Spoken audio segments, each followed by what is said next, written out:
იური ვაზაგაშვილის გარდაცვალების ადგილიდან ამოღებულ ნივთმტკიცებულებებზე სხვადასხვა სახის ექსპერტიზა გრძელდება და გამოძიება უახლოეს ხანებში კიდევ ბევრ მნიშვნელოვან მასალას წარმოადგენს.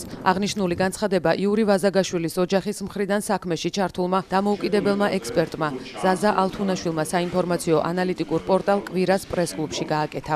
ექსპერტმა ბრალდებულის ადვოკატის განცხადებას არაკვალიფიციური უწოდა, სადაც ადვოკატი აფეთქებისას მაღალი ტემპერატურის გამო ასაფეთქებელი ნივთიერების ლითონის ნატეხზე დნმ-ის არსებობას გამორიცხავდა.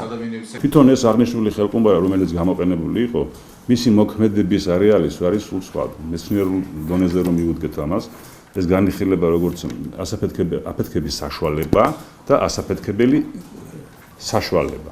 ესე იგი, აფეთქების საშუალება თუ რა იყო გამოყენებული, ერთთვიანობაში წარმოადგენს ასაფეთქებელ მოწყობილობას, რომლის მოქმედებაში მოყვანის შედეგად ზუსტად ის დეტალი არ ხვდება ამ აფეთქების კერაში. Აგრეთვე წოდებული არ არის იმ ტემპერატურის ზემოქმედების ქვეშ, რომ შესაძლებელი ყოფილიყო რამე ზემოქმედება მიეყენებინა.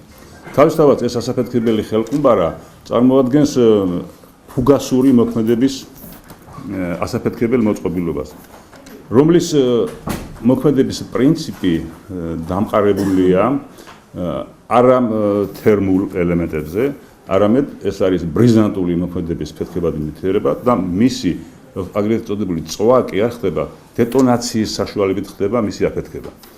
თქვენ ალბათ ადვოკატის შეცდომაში შეყვანილი იმხრივ, რომ ფილმებში არის ხშირად ეს, რომ აფეთქებას ხელყუმბარეს თან ახლავს უამრავი ბოლი, ეს ცეცხლი, ეს თავისთავად ის სპეცეფექტების დროს საერთოდ რეალურად ხელყუმბარის აფეთქების დროს ეს დიდი ტემპერატურის გამოვლენა არ ახლავს.